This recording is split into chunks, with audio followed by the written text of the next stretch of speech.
Okay, welcome to another episode of Don't Let It Stew. I have a good friend of mine here on the sofa with me. It's the first day we're doing a sofa. Welcome to my apartment. I know. It's so You've been here chic. for years. I've known this guy for about, I think, maybe 12 to 15 years now. Yeah. He has taken me to fashion shows, Hermes in particular. I'll share the photograph on Instagram later. Yes. And so I thought he was the perfect person to bring on today with the Met Gala that was on last night. Everyone, please welcome my good friend, William Clark, fashion curator to the stars, to everybody. Yes. Hi, William. Hi, Stuart. How are you? I'm good. This is fun. Nice I was so place. I love like the studio. I know. It's fantastic. We've had many Sunday fun days in this apartment. I had a couple of flashbacks coming up the steps. It's like the sofa's in a different place. So I always wanted to get a few of my friends on over the time, and just with William being a stylist, I was like, and his Instagram, you go follow him at Willie Style. Is it Will Style? WILLSTYLEUX. Yeah. And he always posts things from like the runways across the world and so forth. So he's into the couture, into the fashion and so forth. I'm a geek for it. Yes. But we're going to get into the Met Gala and we're going to talk a lot about it. It was good. But before we do that, what do we always do? Like don't let it stew. What's stewing today or what's stewing this week? What's the issue? I'll start and then William's going to get into it. So this week, what's the issue? Something that really just fucking pisses me off is, and I try to be a good person about it, and I have been over the last like few years. When you go to the grocery store, there's two things actually. Yes.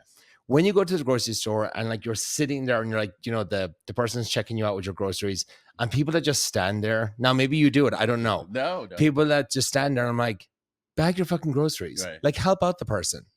People are just standing there and they're like, I have to do it. Like, maybe it's just an LA thing. In Ireland, we always bag our groceries. We just would help out. Like, but I think in its inception of that moment, it was done for you. Yeah. And I think people are still relying on that. But I think now, like in the last 7-8 years, there's self-checkout. So they used to have baggers though all the time. You're right. Years ago, they did have baggers here. But most of the people standing and procrastinating, like you're saying, are not of that age. So it's it's like help out. You know what I mean? Like if the people are working hard and so forth. Yeah. Now, and then after you get your groceries bagged up or you do that yourself or whatever, then you go to the parking lot. Then you have your trolley. And people that just leave their trolley beside their car and they pull away. I want to run after those people. Right. Put back your fucking trolley. And my whole thing with that is when they don't put it where it should be, you as a person just coming in the parking lot and you in a park, you're like, I don't want it to ding my car. It shouldn't be there. It helps everybody. It helps the people that work at the store. It helps the people that are coming in. They're trying to park their car. It's just something. And like, honestly, try this the next time you go to the store. I promise you, get the trolley, put it back where it is. I'm telling you, you'll feel better about yourself. You will. You will. And you'll also be conscious and helping someone else. Yeah, exactly. It's like, just, get out of your circle. Get out of your world. Something over the last few years has really bothered me. And I saw it like some woman do it like last week. And I was like at Whole Foods and I was like, oh, God. So put back your trolley, It like rolls down into the road. Or into my car. What's been going on with you? What do you want to get off your chest? What makes me salty and stew? We've talked about this ad nauseum, and it began, I want to say 2017, I saw the trend, but I think through the pandemic, it really got crazy. And it's my biggest peeve. It is athletic wear out on the street. It is not sexy. I don't care what any guy says to see a girl in Aloe or Lululemon tights, a sports bra, and then like huge furry like Ugg boots. It's like, is that sexy? If it's with the Ugg boots, it's trying to be an outfit. If they have trainers, it looks like, okay, you could be coming from the gym, Equinox, whatever. What outfit is that? No. That's the Uggs. No, but even like, but it's like all this. Look at it this way: thin legs, small waist, and then like fur, just like bare feet. Okay, I don't get that. And then number two, okay, I'll give you grace. You're running to the gym. Okay, sure, but that is just for your jaunt to the gym and back home. It's not, you don't put on a Birkin bag with the same outfit and go on Rodeo Drive. It's just, it's not cute. It's not chic. I think a lot of it came from the pandemic. People just got so comfortable with those outfits. Yeah, but like the pandemic's over. So do you think it's a LA or New York thing? It's probably an LA thing, right? It's more of an LA thing. It's an LA thing, and it doesn't seem like it's gonna stop because it's all you see. I see more tights and leggings on the street than anywhere else. Yeah, it is doesn't make any sense to me. And I don't know, is there a guy that looks at a girl and like, does that look hot? Like, really? I mean, she's showing truly who she is. Maybe it's like, this is me at my worst. So imagine me at my best. But I think it's like opening a present. I want the presentation to be one thing, and then you open it, you're like, wow. I don't want to see everything that's in the box already. Do you know what I mean? I don't know. Yeah. That's just it. Okay, the Met Gala was on last night. Yes. Can you explain, like, what is the Met Gala? Like, where did it come from? Like, or like, does it just... Well, in its inception, it started in like the late 40s by the director of Lord & Taylor, which is a huge kind of luxury retailer, more indicative to the East Coast. Okay. So it was started then, and it was to inspire, because most people, like most of society people or people of means, went and purchased most of their fashion overseas in Europe. Yeah, okay. So her attempt to get American consumers to buy American designers was to set up these exhibits at the Met. Oh, that's it. I never knew that. And they did that also to get American consumers to buy American designers, and also to inspire American designers as well. Okay. So in its inception, it started in the basement of the Metropolitan Museum of Art. Oh. Because back then, museums were just educational. It was like period costumes, and it was just really educational. It wasn't... It didn't have that entertainment aspect of it.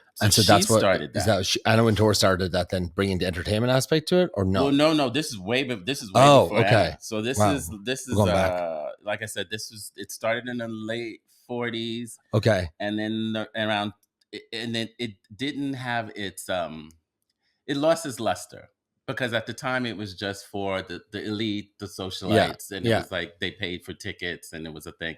But over years, it didn't have its luster. People weren't attracting to wanting to go. So they brought in fashion curator and director Diana Veerland, who's of Vogue and Harper's Bazaar. They brought her on to kind of, because of her artistic direction, give it a little more oomph, make it more appealing to people wanting to come to the event every year. Got it. Okay. So they brought her on. She actually was more about creating vignettes and fantasies from a theme, but that's all she was about. So they were like, okay, we need to, because it was about making money and raising money so that the fashion could be in the restaurant, not in the restaurant, in the exhibit. Okay. So they brought on Oscar de la Renta, and I didn't know this until I did my research. Oscar de la Renta is the one that made it into a social.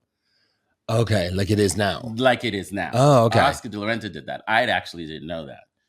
So he was responsible for bringing all like the Kennedys, the Schlossbergs, the elite of New York. Now this is a hot ticket, and everybody wanted to be there, and blah blah blah. Did you like the theme this year? I did. So there's like the dress. So there's like. I do. There's like a dress code, and then there's like a theme, right? Like the theme is the exhibit, is it? It's yeah. The theme ties into what the exhibit is. Yeah. Gotcha. Okay. Yeah. Fleeting beauty and the endless cycle of creation and destruction. Yeah. Like, is that florals? Yeah, I mean, for spring. They talk about, it's called, Garden of Time, Sleeping Beauty, Fashion Awakening. So think of it as like, let's say, at night, most of your botanical beautiful flowers are like dormant, and then as the sun comes up, they kind of are awakening. So it was like, it was basically a nod to what happens in like a fantasy garden, So that's what it kind of spoke to. Is it? I took a stab at this, and maybe you can clear it up for me. I thought, like, why is it on the first Monday in May? Is that like when spring happens?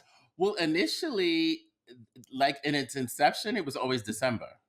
Oh, okay. It was always December. It was always December. It was always in the fall. Blah blah blah. Uh-huh. Then they pushed it into April.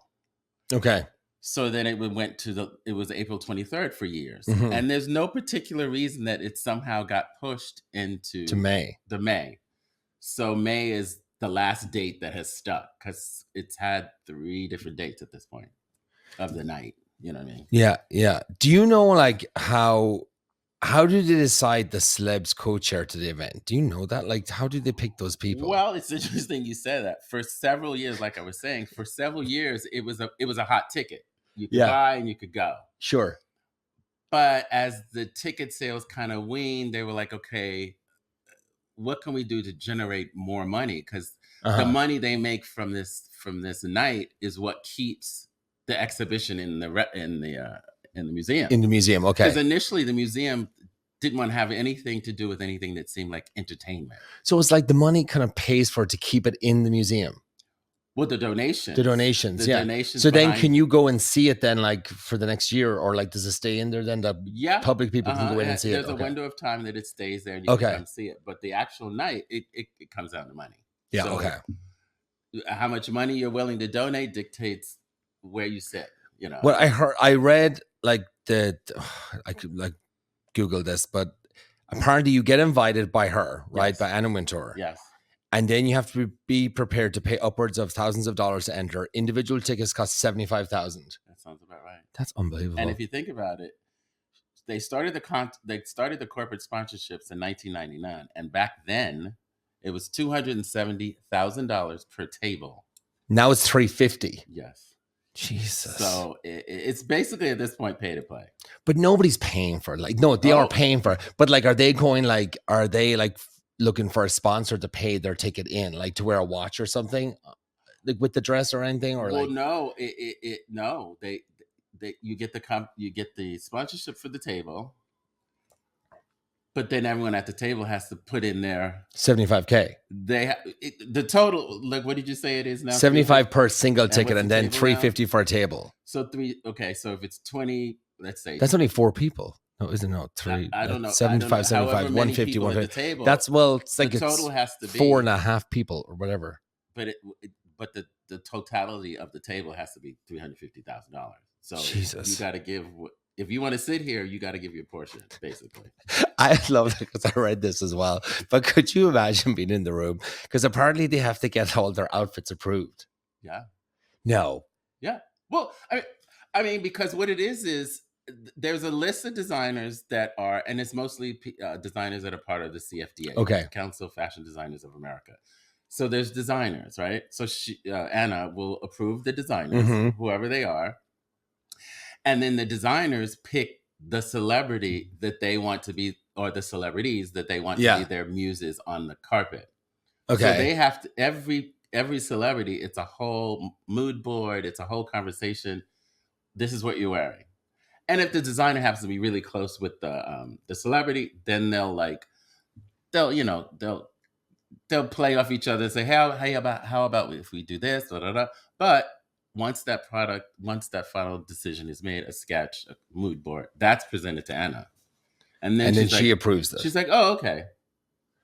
You can't just like come and show and do whatever you want. No. It seems like a few of them did. But that's normally the issue. Yeah. And I'm sure they sometimes fall through the crack. But she controls what table you're at, who you're sitting next to, how close you are to the stage. It's all strategic. And it's like, I was talking with my friend last night, and she was kind of putting in some of the questions as well for me through this. You can't take any photographs in the Met Gala, but there's something about the bathroom. Well, to your point, that's the only place you're allowed. Why is that? You're still in just because it's not in the bathroom. Room? You can't.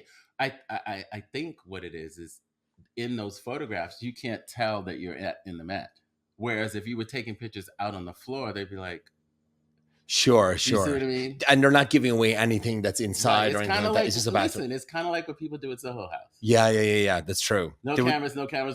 And then you get all these pictures of people like in the lobby or in the elevator. Pictures like taking a shit. It's just like you're getting everything but the venue. Yeah. So I think that's what's happening. It smells in here. What is that? It's not a botanical. And anyone else? Do you know of anybody that wasn't allowed back? I heard Kim K, but then she was there last night. She was there last night.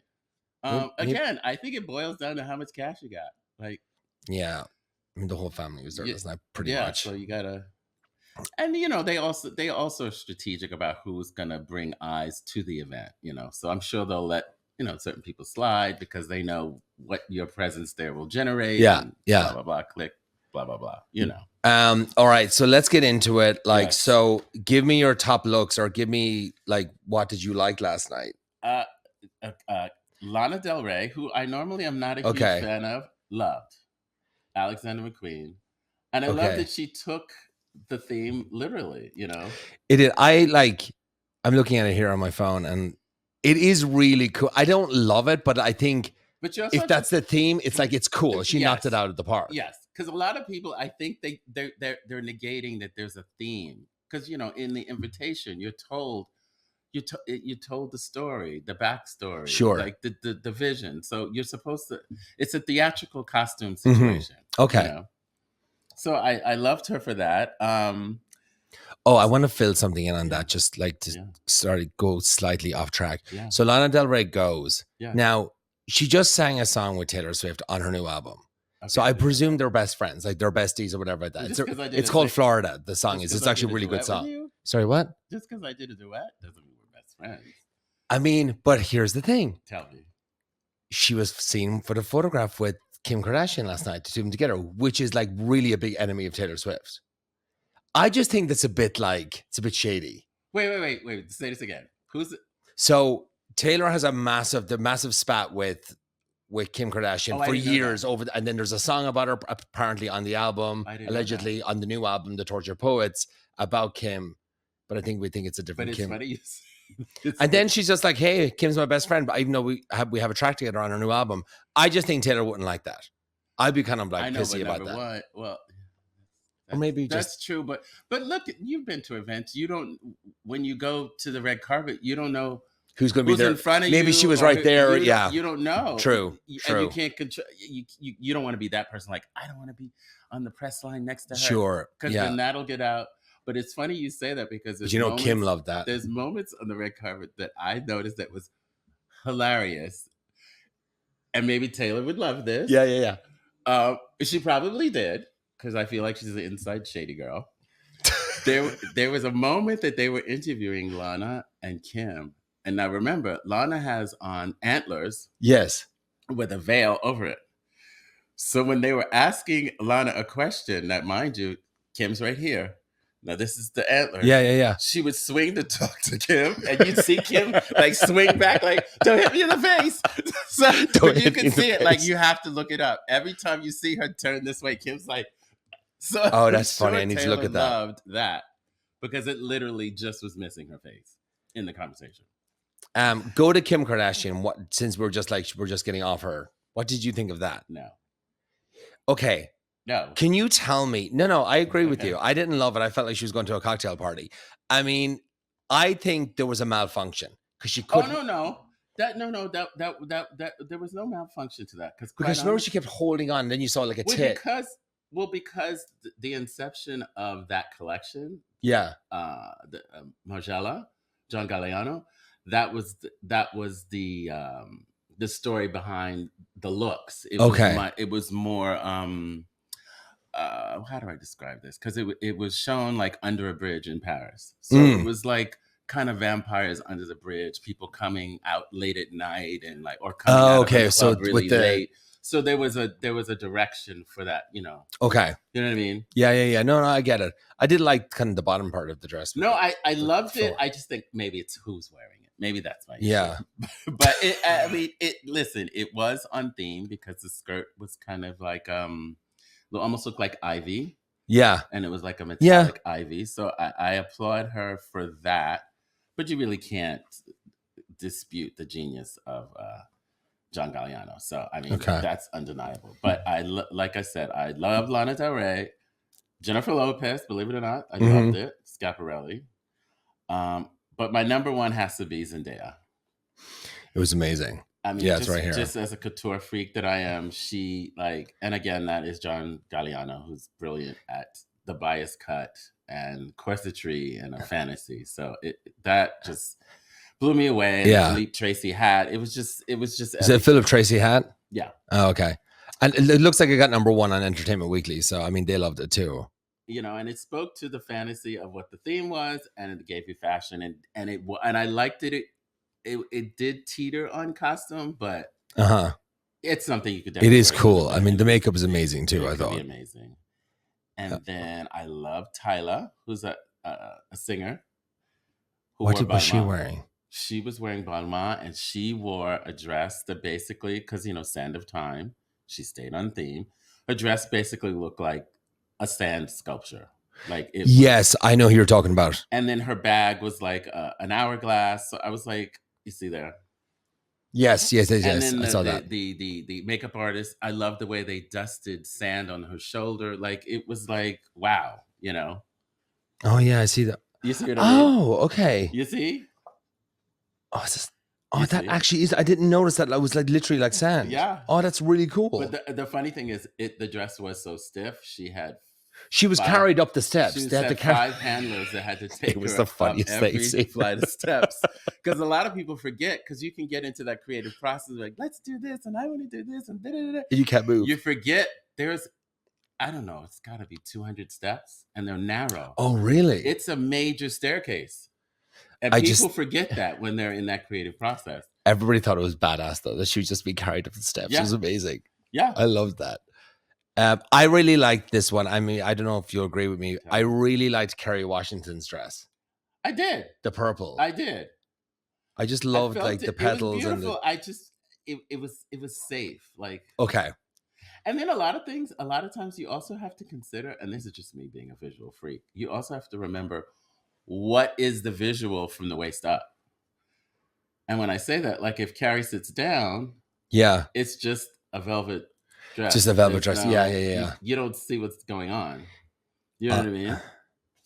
But I also love this. I'm not as versed in the NBA as I should be, but there's a guy from the Brooklyn Nets called Ben Simmons. He had a Tom Brown outfit. Brilliant. Oh, I think I saw that. Yeah. It spoke to it spoke to the time element. It spoke to the garden element. There was a clock involved. It was just the details that speak to, tell me. I loved this so much, and I love her as well. Anyway, I loved Mindy Kaling's one. I thought it was cool. It's like a piece of art. For sure. Like, it's insane. But it did.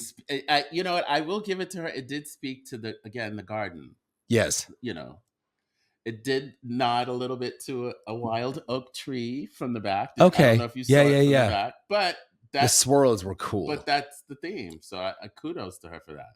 Yeah, I thought that was really, really cool. And I love that she embraced it she looked well in it. You know how sometimes you can tell a personality or a star is forced into something. Mm-hmm. You can see them kind of, like the toddler that's forced to wear, shoes to church. That awkward moment. She looks totally comfortable in it, walking around. So I have to give her kudos. Who were like disasters? I like Sarah Jessica Parker's as well. She always nails it. Yeah.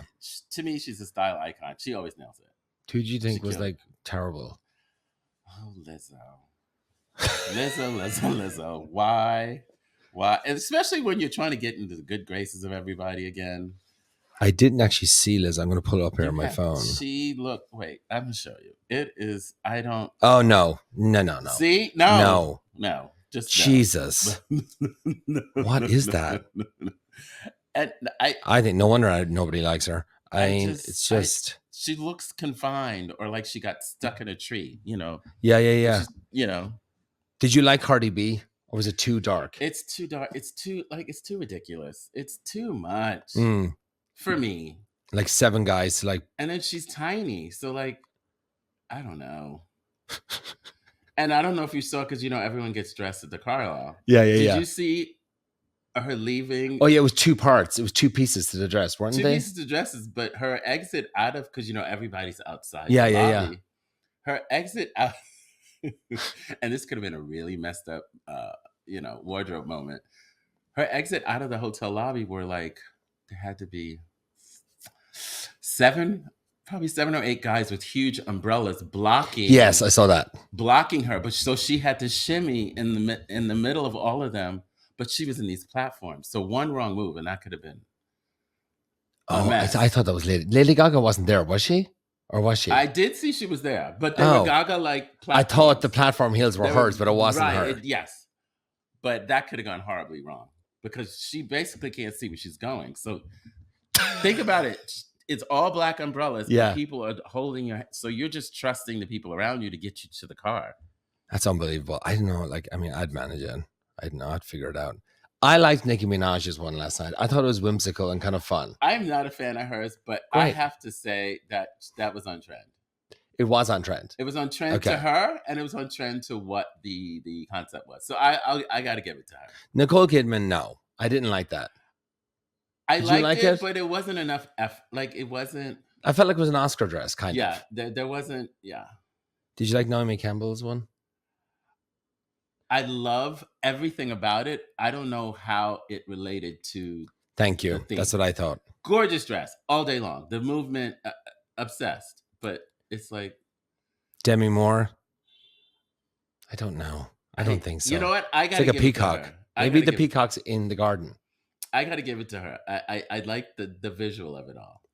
And if you're listening to this on like Spotify or Apple, it is better probably if you go to Hurrdat Media on YouTube, because we will be posting visuals along with our discussion. So you'll see the pop over there. It'll make more sense. You also have to remember everything is strategic. Like, in all due respect to Demi Moore, she probably wouldn't be invited if she wasn't on the show Swans. Like, there's a reason there's reasons people get invited if you're promoting something or you're in the media at the time. So, yeah. But kudos to Demi. All right. Well, that's our Met Gala roundup. We stewed about a lot of stuff. And obviously, because he's a stylist, I'm going to ask, what do you think? We'll do both men and women. What do you think we should look out for this summer? Or what do you think women and men should have in their wardrobe for this summer? Just a few items. I think it's classically always the same. I've heard people were saying cabana wear for men. Is this cabana wear kind of? I guess that's cabana. Yeah. I mean, but that's kind of normal. The norm for the spring summer season is cabana, resort, safari. That's kind of the theme. I feel like I'm seeing a lot of that at Banana Republic right now. Safari, those the camels. Safari, the one color that washes me out. It's great. No, really? Unless I have a tan. Unless I have a tan. No, you could do a deep sand color or... Deep sand, okay. Yeah. We'll have to go shopping. Deep khaki, yeah. But I mean, I think it's the pieces to have are always the same. A white shirt, a trench coat, khakis, a black dress, a sexy sneaker, a pretty sneaker. And I think for pant volumes, it's all about volume, because we went through several years of skinny jeans and but now the boot cuts are coming back. They are. The boot cuts. Do I need to go to True Religion again?